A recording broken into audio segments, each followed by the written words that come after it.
so just thinking out loud here, the people have kind of woken up to, like, there's been a resurgence in health, and I don't know where that started. How much of this getting nationwide and whatnot is attributed to just access to information? People are actually paying attention to what's going in their food, what's going in their water, and things like that. Yeah. Yeah, and what happened really is we had some really big Instagrammers, some influencers kind of fall in love. They experienced Enevive, right? And Enevive, by the way, means the original life. En is a Greek word, and vive is French. And I'm like, man, I'm rebranding. 2017, we're doing fresh, innovative things. I need a name that is new, fresh, nobody else. It's us, it's me.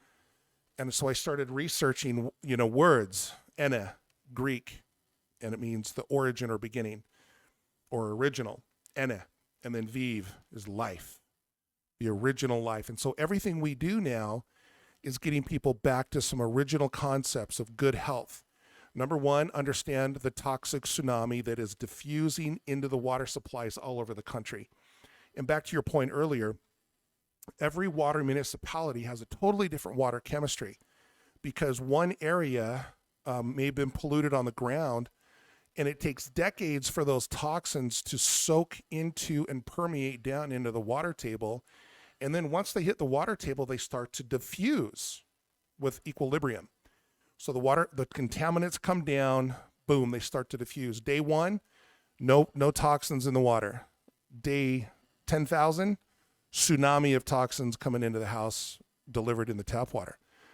And so it takes decades, right? Even 5 decades, 50 years, for some of these toxins to slowly migrate to a well, and then the cities pump that water up from the well, and all of a sudden, there's triacylic acid or arsenic levels or cyanide in the water supplies now, right?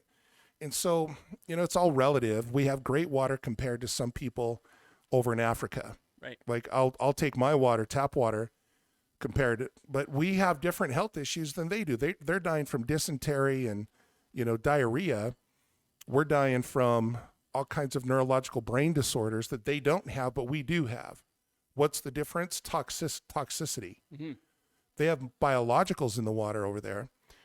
And so what we do at Enevive, the original life, is we teach people to get back.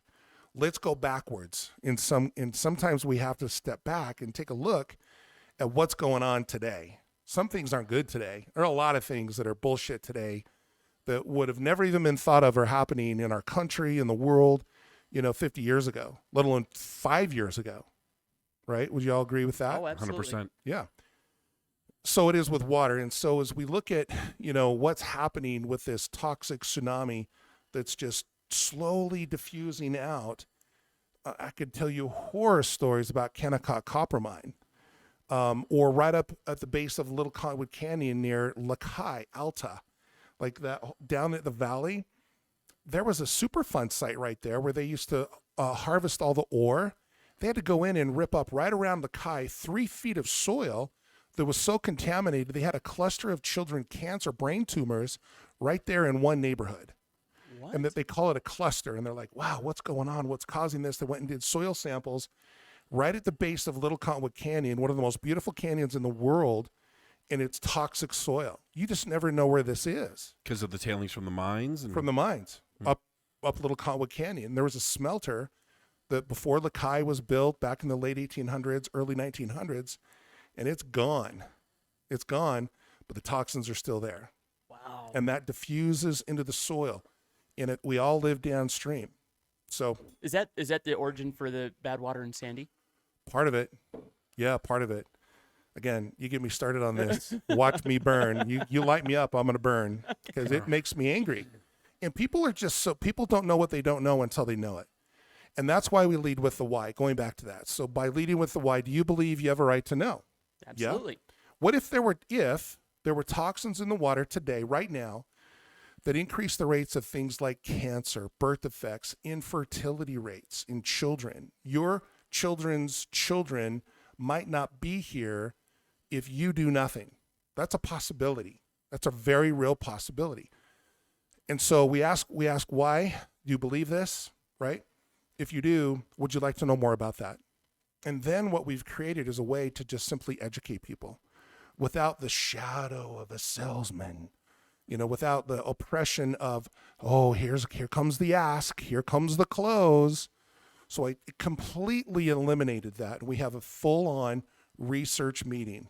You want to learn? We'll tell you the truth without an agenda, without trying to bait and switch you. Let me come in and vacuum one floor and try to sell you now a vacuum for $10,000. Right. Kirby vacuum model. Right.